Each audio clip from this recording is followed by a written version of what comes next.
Hello guys, good morning. कैसे हो आप लोग? उम्मीद करते अच्छे होंगे। मैं भी अच्छी हूँ। कल जो मैंने वीडियो डाली थी आप लोगों ने उसमें बहुत सपोर्ट दिखाया है और बहुत प्यार दिखाया है। प्लीज़ ऐसे ही प्यार सपोर्ट बनाए रखें, बस यही चाहते हैं। मैं किसी को गलत नहीं ठहरा रही और ना ही मैं किसी से कुछ कह रही। सिर्फ मेरा ये कहना है कि सब लोग एक दूसरे की इज्जत करो, बदनाम मत करो यार किसी को। जो हो रहा है होने दो, आपको क्या करना है।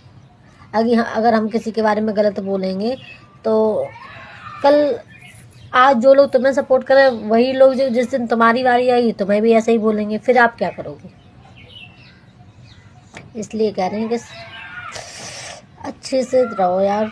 अच्छा नहीं बोल पा रहे ना तो बुरा मत बोलो किसी के बारे में, चुप रहो। देखो जो सब लोग देख रहे हैं तो तुम भी देखो, पर गलत मत बोलो यार किसी के बारे में, ठीक है।